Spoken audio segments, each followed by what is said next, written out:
If I am honest, you're lucky this is the first Five Nights video you're getting. Oh god, the first note is my relationship with FNaF. It's already getting complicated. The law is already getting complicated. Hi, welcome. Today I thought I'd join in with some of the cool kids and talk about my predictions for the Five Nights movie because I'm really excited about it. Had a little bit of a fit when I found out it was happening. Had even more of a fit when I saw the Fazbear's Pizza Place sign. And now I'm just anticipating, waiting, watching, simply existing until I get to go to the cinemas and watch this film. And you better believe when I see Freddy Fazbear on that stage for the first time, I'm not probably going to scream. First game came out when I was in college. I was a really big fan of horror games, and I would like play Alien Isolation, The Evil Within, all the Resident Evil games, stuff like that. Obviously FNaF was high on my list to play, and I played it at the time and thought it was really good, and then just was not updated on it until such a time as Sister Location came out, okay? So I was really behind, and the only reason I even knew about that was because I came across the Game Theory channel. Huge mistake, huge mistake. Now I am obsessed as MatPats. Okay, it's one of my special interests too, boy. Admittedly, I've not yet gone so far as to read the books, but that's only because I've tried several times and I think they're bad. So I, didn't bother. I have played every game and, I've watched every single MatPat video. I've watched everybody do playthroughs on it, Dorko, Markiplier, etc. et al. Right, okay? I'm constantly listening to everybody's theories about the little lore bits that we get, and every time somebody releases a 3-hour timeline, I am so down, I'm ready, and I'm there with popcorn. Figure it's, it's about my turn to talk about it, and so today we are going to talk about it in the form of my predictions for the Five Nights film. Okay, first we're going to do a little bit of an introductory section, and we're going to talk about what we know about the film so far, because there's been a lot of things have been confirmed. I'm sure, anybody who's paying attention to this knows what those things are, but let's just go over them. Some cast choices. We've got Matthew Lillard in the prolific role of William Afton. I think he's going to do a great job. He's a guy who's worked on horror before, but also worked in comedy. And, I think that horror and comedy are, so important and go together so well in the first place, but especially in a series like FNaF, which has always been really funny. I think that he's going to do a really good job, even though, he has got a lot of pressure on him. Like, everybody thinks he's going to do so well and he's going to, like, carry the film. Just hope he lives up to everybody's expectations, to be honest. And then we have Josh Hutcherson, who people are not as enthusiastic about, but I have hope for. Okay, he's had a lot of experience. He was a child actor. Okay, he's not new to the game. My first experience of him was in the Hunger Games, and I completely fell in love with Peter Malark because of him. So surely he's doing something right. A lot of people like have this soft spot for Michael Afton, who he will be playing. He's this character who you kind of have to put a personality onto because we really just don't know a lot about him. I think a lot of people, including myself, really hope that Michael Afton is soft. Michael Afton is a soft character, and Josh Hutcherson can definitely do soft, okay? We know this. So we know that the story is going to focus around Mike, and he's got like a traumatic event from his past that causes him a lot of guilt, apparently. Kind of deduce from this that the traumatic event was the loss of his brother that he caused in the Bite of 83. There's going to be some ghost kids, presumably 5 of them for the 5 animatronics, and that's kind of all we know. I know it's not exactly a hot take that some people think it's going to be rubbish, because like video game films have a bad rap anyway, and it's Five Nights at Freddy's, but I hold out hope. Some of my favourite directors are the type who tell a story through the little details, and you kind of have to keep an eye out on the backgrounds to really comprehend what's happening. A really good example of this is Ari Aster, who's brought out some of the best horror films I've ever seen in the last few years. He has these really detailed backgrounds that have all these little bits of lore information in them that you have to keep an eye out for. And weirdly enough, Scott Cawthon is a similar storyteller. FNaF has always been about looking in the backgrounds to discover more secrets and to put the pieces of the lore together yourself. So I'm really hoping that he brings this same kind of storytelling and craftsmanship to his script, and that he doesn't get like carried away in trying to make like a Hollywood-esque film, or like maybe get caught up in like trying to make a slasher gory thing. I just hope that he sticks to the way that he told the story of the games, because that's what really made people fall in love with it in the first place, right? And like I said, I do hope that there is good humour in this film. I hope he doesn't forget about the humour, because that's one of the things that makes the game so enjoyable for me, is this like anti-corporate humour that he scatters throughout. I think it's really fun. Without further ado, we will get into my stuff. The way I've organised it is that I have some wishes, so stuff that I think would be really cool to be in there but probably won't be. Then my predictions, which is stuff that I think definitely should be in there or definitely will be in there. And then at the end we've got some maybes that I'm going to talk about that will or won't be in there, and I may or may not necessarily be happy about it. Let's get into the wishes. Oh, I nearly forgot. Can you see it? I'm going to be doing my predictions in a bingo, because that's the way all the other cool YouTubers are doing it. You can see my ring light really bad in it. Oh well, there's a cute little purple bow tie in the middle for lore reasons. First thing on my wish list is very simple, and that is that I want the Aftons to retain the British accent. I don't think this is very likely. However, I think it's very lore relevant and important that the Aftons are British, okay? I think that it's quintessential to the story of Five Nights at Freddy's. It would take away from not only the plot, but the central themes of the story, okay? If the Aftons aren't British. And that's just facts. So, well, I'm going to be writing in purple, by the way, for lore reasons. British Aftons. And we're going to draw a little British flag. Do do do do do do do do do do do. Lovely. That was the right song. In all seriousness, like, I know that this is not like a probability. I know that a lot of people can't do a convincing British accent, and that would distract from a good film. And it's not actually like lore relevant or anything that the Aftons are British. It was just a fun little decision on Scott's part, I guess. However, I would really enjoy it if William Afton was British. I don't know. Number 2 on my wish list is I would like some of the like original game sound design to appear in the film. I think something I personally really enjoy about the games, and I know a lot of other people enjoy about the games, is the sound design. It's really good, it's really creepy, it built up a great atmosphere, and it was really what made playing the games a lot of fun. It's what made them replayable, it's what made them stand out. Just to hear like maybe the FNaF 1 office.mp3 fucking sounds when Mike's in the pizzeria, maybe just for a couple of the jump scares, to have the original FNaF 1 door stings, you know, when you turn the light on the door and like Bonnie or Chica there. It would be really fun, and you know, the sound design was one of the things that made the game scary, so I don't see why it wouldn't work in a film also. Ta-da! It's going really well. It's really professional right now. Number 3, I require a nose boop. And you all know what I mean. In every Five Nights at Freddy's game, there's a little figure on your desk, or there's a poster on the wall where you can boop Freddy's nose, and it makes the cute little sound that you can do for tension relief when you're freaking out in a quiet moment during the office section of the game. I really do require a nose boop in the film. I require a little figure on the desk with a booping nose, or alternatively, one of the animatronics themselves could have a booping nose, maybe Freddy. And like it could be used as tension relief, so like you know, somebody gets in really close to his face and we think there's going to be a jump scare, and then they just boop his nose and it makes the little doo sound. That'd be like I'd really enjoy that. I drew a little Freddy nose. The nose boop, everyone. Number 4, I don't want a romance in this film, okay? We've gone long enough in the FNaF franchise without there being a romance, and I don't think now is the time to introduce it. I think it is unnecessary.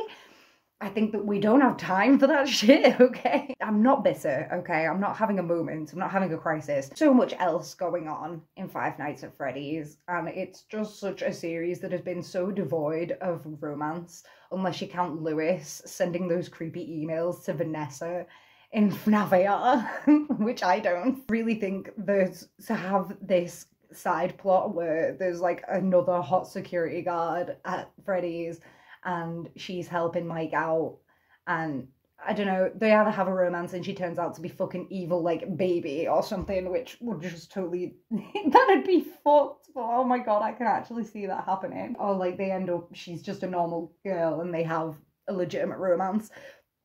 That would just be time wasted, okay? That would feel like really cheap to me. I'm not coming here to my Five Nights at Freddy's movie to see some teenagers flirting or like kids in their young 20s flirting, okay? I'm not here for that shit. And no, it's not because I'm in love with Michael Afton, mum. Shut up. So, no love. No love.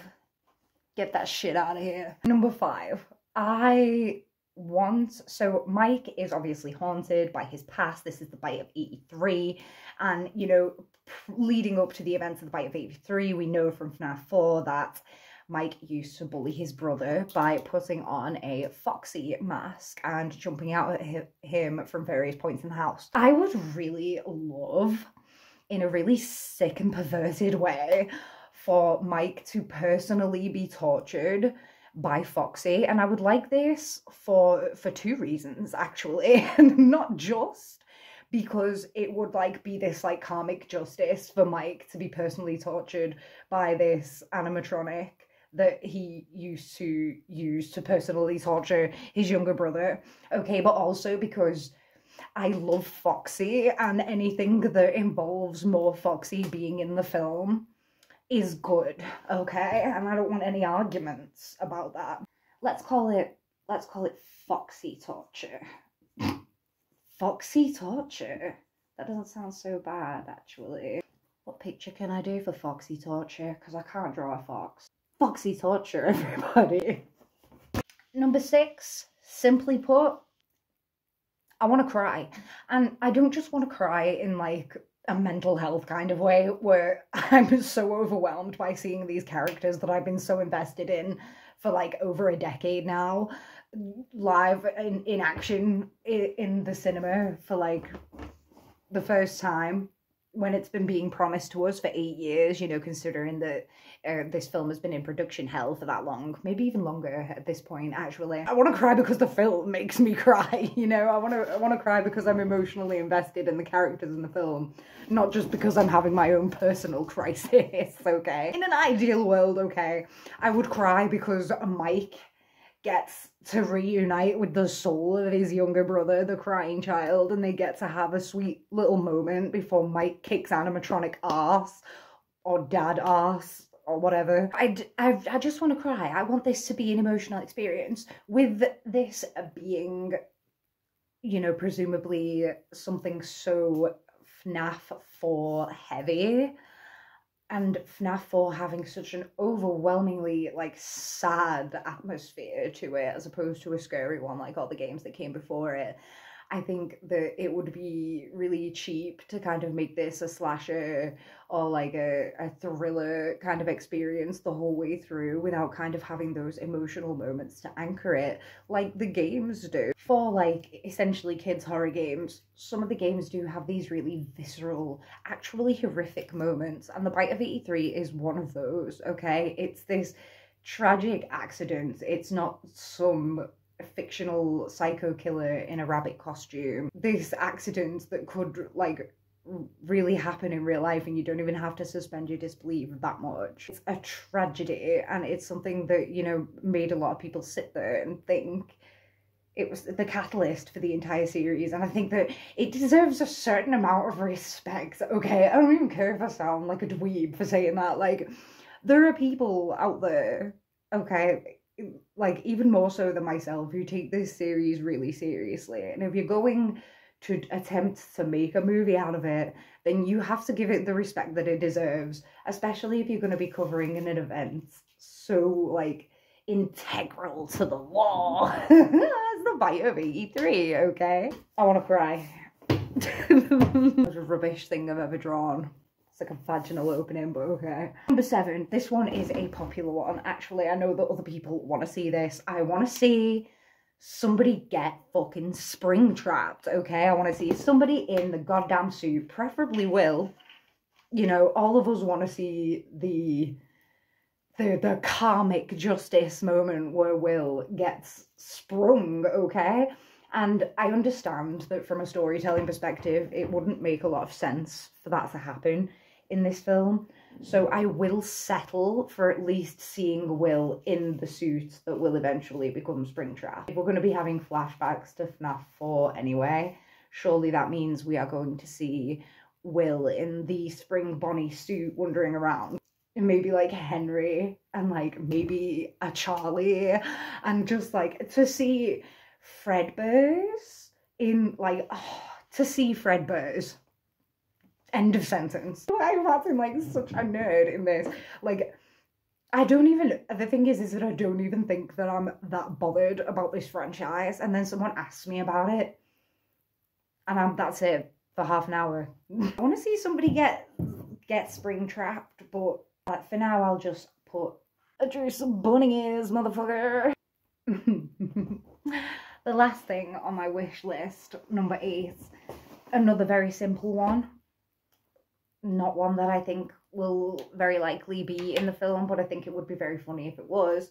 And that's, of course, somebody saying at some point in any context, was that the... I don't care, man. You don't need to scream it. It doesn't need to be in the, you know, in the direct aftermath of a traumatic event where a child just died. I'm not expecting you to, like, make a joke out of that. However, presumably there's going to be a scene, right, where we're doing research on the history of Freddy's and we're looking through old newspaper articles and stuff.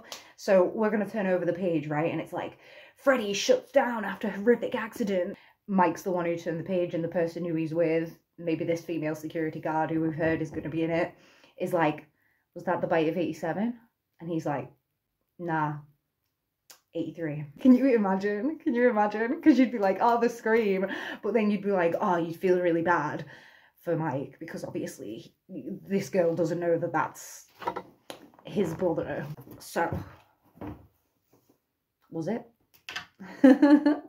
Was that the... Okay, so that's it for the wishes. I've actually filled up most of the board, so I doubt I will get a bingo, because I really just...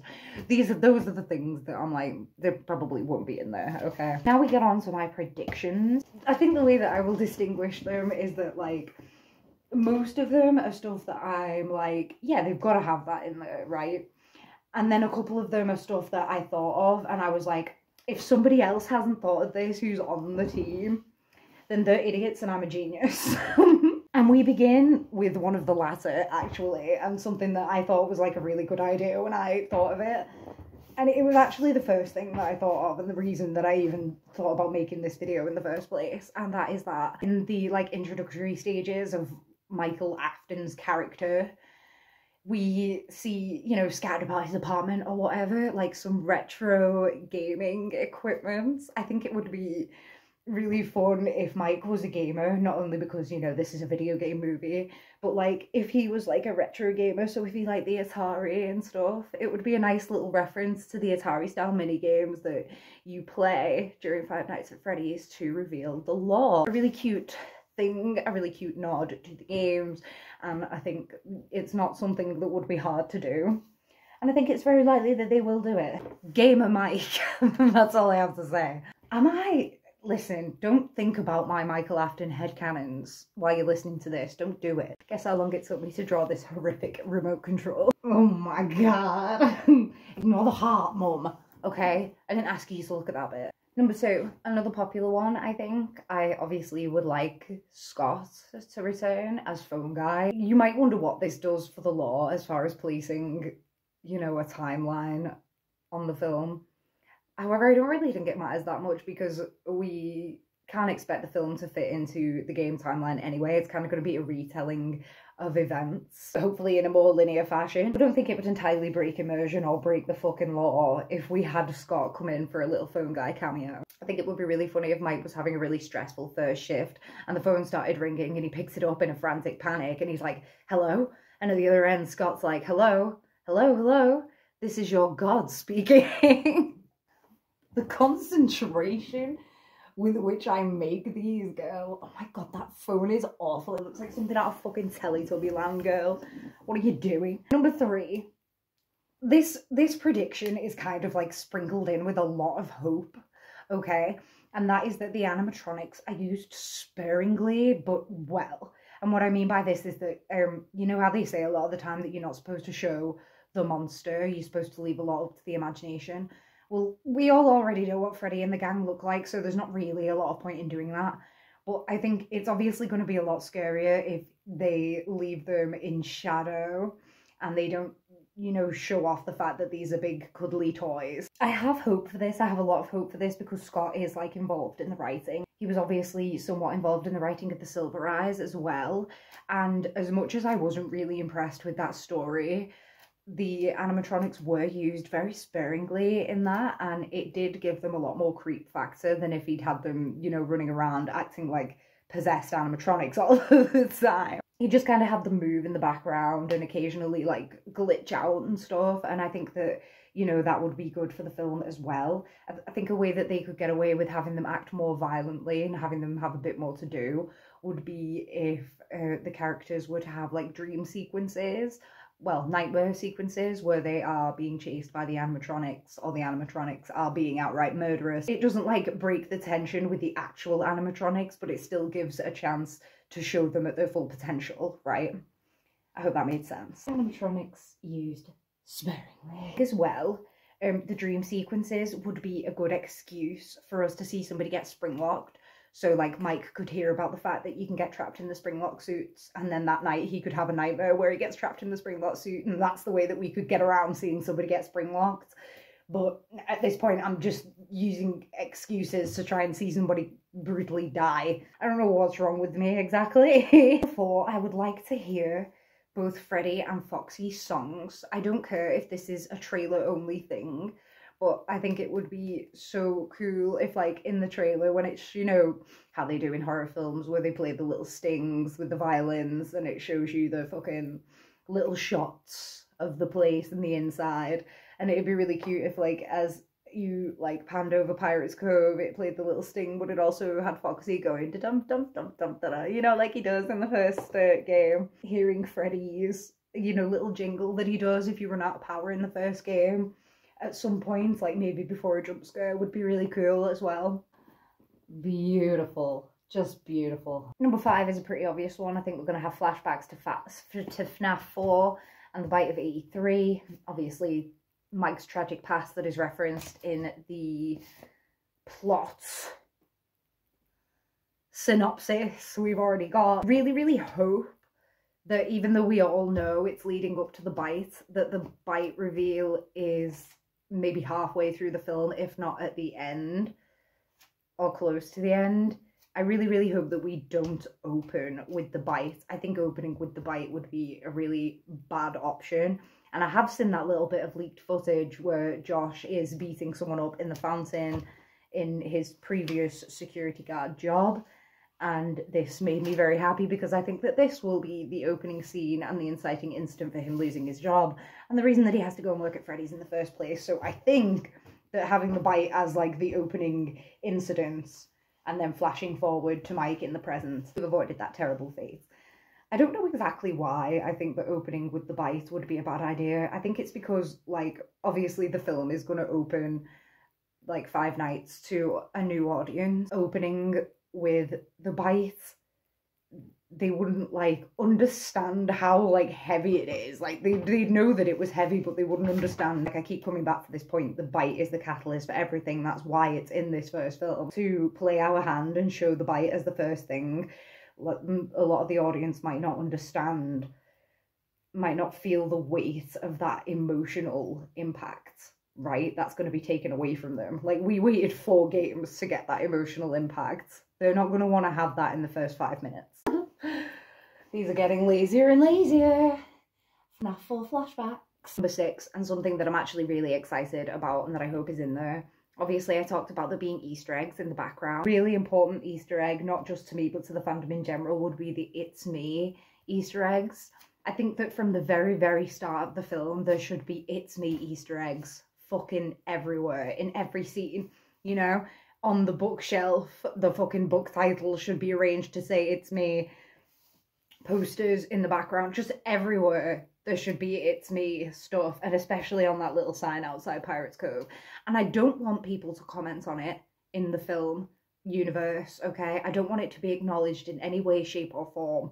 Maybe once by Michael, because I understand it is relevant to his story, but like that can be like one big time, and then when you go back and watch the film again, like if you didn't notice it the first time, you notice that there's all these It's Me's everywhere, and it's this clever little detail.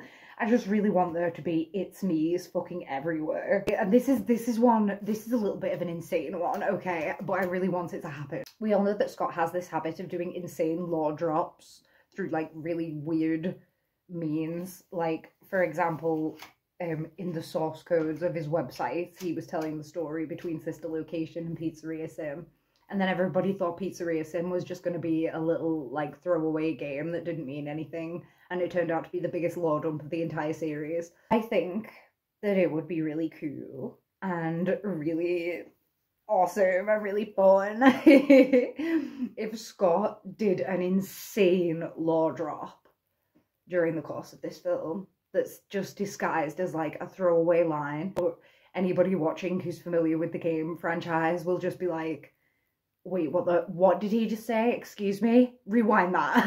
I need to watch it again. But I really want it to happen. I really want somebody to just be like, Gregory's a robot. like I don't know. It's not even, I don't even know how it could be relevant, okay? I don't even know.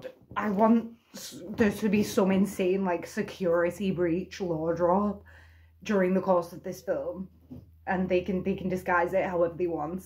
They can make it a little Easter egg off to the side that people have to find later. But I really, really want there to be some security breach lore drop in this film. Okay, the DLC is due to come out before that, right? But like there'll be more stuff. There'll be more stuff. Or maybe if there's not more DLC, there'll be another game coming out, right? So I want a lore drop. I want it, and I want it now. Scott. Okay, everybody calm down. Let's put that last one on the whiteboard, and then we'll talk about the maybes. So the maybes, like I said at the beginning, is stuff that I think like might be in there, but I'm not necessarily like happy about it. And then the lore drop. The lore. I'm just gonna fill the entire box with the lore. The lore. One of the popular predictions that I've been seeing floating around are the fact that there may be like YouTuber cameos in this film, and whether or not that would be immersion breaking or not, okay? Let me give you my opinion on this. I don't think it's like a hot take or anything, but basically I think that, you know, a YouTube cameo would be cool. Several of them would be cool, but only if it's like a cameo, like a brief sighting in the background, maybe a one-liner. Fully leaning into it and having a YouTuber as like a main character would be too immersion breaking because they're too recognizable to the people who are familiar with the game franchise. And, you know, even actually people who aren't familiar with the game franchise, maybe even watch Markiplier. What am I talking about? If we are going to have YouTube cameos, if this is going to be a camp mess, okay, if that's the way we're going to go with it, which is not something that I would exactly be averse to be honest, wouldn't be my first choice. I want this to be scary and sad, but if we're going to go campy and we're going to have the YouTube cameos, I want MatPat as like the crazy kook who lives on the outside of town, who's like, everyone's like, oh, you sound just like, I'm going to say MatPat, but obviously his name's not going to be MatPat in the film, but it's so relevant, okay? Everyone will be like, oh, you sound just like MatPat, and they're like, who's MatPat? And it's like, it's that crazy guy who lives on the edge of town. There's always saying Freddy's is haunted. Like, they go out to visit this old kook, and it's MatPat. and he's got all this like shit all over the walls, like newspaper cuttings and pictures of the animatronics from Freddy's and blurry photos of William Afton taken from like far away. Up until now, you know, weird stuff has been happening with the animatronics, but Mike's been blaming it on like faulty wiring and stuff, and he's used his like mechanical expertise that he learned off his dad or whatever to try and fix them, but to no avail. And so MatPat sits him down and he kind of tells him the story of Freddy's and then gives him his hypothesis that the animatronics are haunted. And Mike's like, you've got to be shitting me, right? Like, you can't actually believe that. And MatPat just shrugs. And he says, that's just a theory. It's not funny. Oh, it's not funny, guys. It's not a funny joke. I'm really concentrating on drawing a game theory fucking logo from memory right now, and it is not going well for me. I mean, it's close enough, right? I'm going to put the next ones as separate, but my comments on them are essentially the same. And that is the puppet / Charlie and Cassidy. So there's Cassidy at the top, and here's my mate the puppet at the bottom.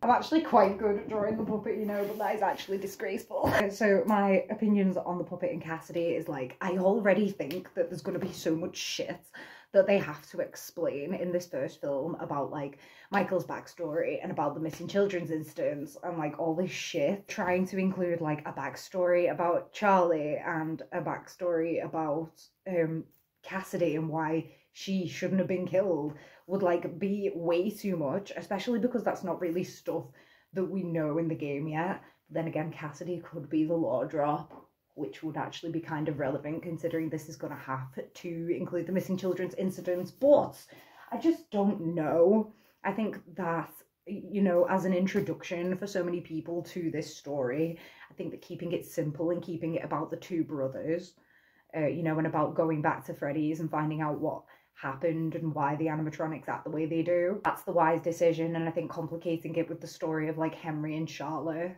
and then the story of Cassidy, whoever they are, would just overcomplicate it a bit. I think that that should be something that they like maybe retroactively go into in the second one. I think that they're going to be placing this one in like the first game's Freddy's location, right? So the puppet isn't even there. Would it be hard to tell the story of the animatronics getting possessed without the puppet? No, because they could just be like, oh, they got possessed because they got stuffed in the suit. And then in the second film, it could be revealed, oh, it wasn't William who stuffed them in the suits, it was Charlotte. And that would confirm a law. Listen, just get me on the writing team. It's fine. Like, we all know you need me, okay? I've got an empty space here, and the empty space is for gore. So I'm going to bite myself and bleed on the whiteboard. That was a normal thing to say. Let's put gore with a question mark, okay? Because I don't know if there should be gore. There's this big like arguments about it and about whether the Five Nights at Freddy's games are gory or not. And I think that they're gory in your imagination, but not necessarily in game. I think that a lot of the time when there's actual gore involved, it's portrayed through the 8-bit style. And so it's not really gory because it's just like little squares of red going like this. A little bit of gore wouldn't go amiss. I don't think you can tell a story like this without having a little bit of blood and guts going on. I think that if they overdo it and make it to like 80s slasher film, it's going to really ruin it for me. So I think there's a fine line there, just as there is with any other horror film, in my opinion. We've got gore on there because I wanted to give myself like a fair chance here. Spread everything out. Everything that I'm not sure of, everything I think might be in there, might not be in there, could possibly be in there, I don't know. But yeah, that's my full bingo. And you better believe, you better bet your bottom dollar, baby, that I am. I'm gonna recreate this when the film comes out, and I'm gonna see if I've got a bingo, because that is the life that I lead. Thanks for sitting through this. Thanks for listening to my silly little opinions, and I will catch you when the film comes out, bro.